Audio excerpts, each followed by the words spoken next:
Hi everyone and welcome back to my channel. Completely different change of scenery. We're in the car. This is Riley's new favourite place to be. He bounces around, he gets rid of so much energy just by playing with all the different gadgets. Pro tip though, make sure that you turn your lights off afterwards, because I didn't even realise that he'd put my lights on the other day.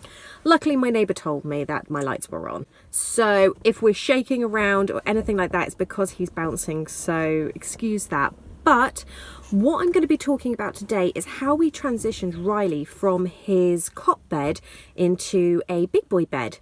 Okay, this might happen from time to time as well. So I'm quickly going to go over why we did it, how we did it, tips that I have for doing it, and then I'm going to show you the footage of our nighttime routine, how we've changed it, how we've altered it, and what works for us.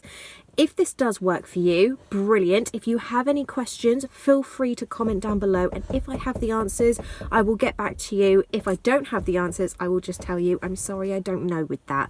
So I hope you enjoyed this video, but now let's get into it. So the reason we transitioned from a cot bed to a big boy bed is me and Rich were thinking that in the future we're probably going to try for a second kid. It wouldn't be a bad time at this stage for him to start learning about going into a big boy bed, and also he was beginning to rebel a little bit. Now we were quite lucky in the sense that you did, yeah. We were quite lucky in the sense that he didn't want to climb out of the cot. If that is happening to you and they are trying to climb in and out of your cot or cot bed, start changing them, because it would be so much easier for you in the long run just to get them back into bed every now and again than for them to fall. If they fall and hurt themselves, you probably never forgive yourself. So what I mean by him rebelling was that he would start to throw a lot more temper tantrums because he wanted to assert his position. He wanted to let us know, this is what I want. Riley, for anyone that's stuck around knows, Riley's vocals aren't great. He doesn't talk a lot. He doesn't say barely any words. But he does point now and he does do those sort of things. I think he's extremely intelligent. Like, you can tell that with a lot of the things that he does. However, speech-wise, just might take a little bit longer. But in my opinion, kids get there when they get there. So, the reason we had to get a whole new bed was we have a cot bed. It is one that you're supposed to take the sides off and it will be a toddler bed. The reason we didn't do that was, and I don't know why, but Rich decided to glue it together when we put it together. Never done that before, has he? But here we are. So we had to get a new bed. Luckily we got ours second hand, and it goes from a toddler bed and then it comes out lengthwise. So it should last him a bit longer, and luckily we could use the same mattress as we had in the cot bed, so it's the same measurements, but obviously without the sides, so that made life a bit easier for us. My top tips for changing from a cot to a cot bed or a big boy bed: keep your new bed in the same place as you had your cot or cot bed. It will help the transition so much for you and for your little one. If we change it to the other side of the room, the whole thing's different for them. It's not their routine. They don't understand it. When you are building the bed or making the bed from your cot bed, or it's a new bed, let them be a part of it. Let them be in the room. They will love it. Yes, they will get under your feet. Yes, they will get in the way. Yes, it helps to have another extra pair of hands for me to grab him before he decides to put a nut or bolt in his mouth. But if he's a part of it, it becomes an experience, and that's so much bigger in the long run. Sometimes I say don't big things up too much with kids, because you can make a drama out of it. With making a bed and going into a big boy bed or a big girl bed, make that a big deal, really hype it up. Be like, wow, I can't believe you're going into a big boy bed. I'm so proud of you. Only big boys or big girls get to sleep in big boy beds. You could get a new duvet set. You could get new pajamas to go with their big boy bed or anything like that. Make it a big deal. Make it really exciting for them. But also do not allow the bed to be a trampoline. Every time Riley climbed on it and started bouncing on his knees, I was like, this is not a trampoline. This is for when it's bedtime. So yes, you want it to be fun. Yes, you want it to be exciting, but no, it is not a toy. My second tip would be that your routine, if you're going to change it, should happen a month before your new bed. So you want to keep everything consistent for a month. And you also want to start, if you haven't before, leaving the room while they're still awake a month before, so they begin to get the same idea with that, but they do have the barrier still. My third tip is leave the door open.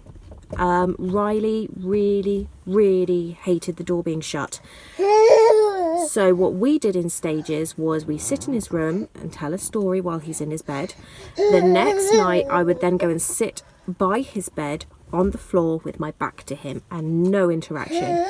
Then he would go into his bed himself by walking and climbing in, and I would sit on the floor with my back to him. Then I'd stand up and walk to the door with the door open, and if he cried, there was no interaction. I just stayed there. And then the next day I was out in the hallway, but the door's open, he could still see me. And then the day after that, I know this sounds like a long process, but it's the winning process. And then what we did was the door would be slightly... He's mowing because there's a cow picture. The last thing that we did was we would go out into the hallway. I would clean the bathroom, put the clothes away in our bedroom, put any washing away, and sort of busybody around. I wasn't talking to him, wasn't particularly loud, but he would see me walking past the door every now and again, and he eventually just fell asleep. And now we can go downstairs, shut the baby gate, leave him to it, and he falls asleep on his own time of accord. In total, this took us a month. So this is not something that's a quick fix and everything's going to be great for you guys. But even when he's not feeling particularly well, he just stays in his bed now. It was also a case that he would never really get into our bed. We wanted to stop that when he was poorly. So if by any chance he gets poorly in the future, I'll get into bed with him in his bed. I'm all for co-sleeping, but in his bed, not in our bed. Basically, I'm going to show you our routine now. Our routine lasts half an hour. Our routine lasts half an hour. We start at 7. Obviously, you do kind of want them a little bit drowsy, but there have been moments where I'm like, wow, you're completely awake. I can't do anything about that. There's a pig and a cockerel. So that's what you want to aim for. I hope this helps. So what I'm going to do now is I'm going to give Riley a bath. We always start by singing a song to him, which is just bath time, pyjamas, story then, bedtime, and it gives him a list of what we're supposed to do. So he's beginning to try and sing along with it as well. So it's bath time, pyjamas, story, then bedtime. Thank you, Daniel Tiger, for that one.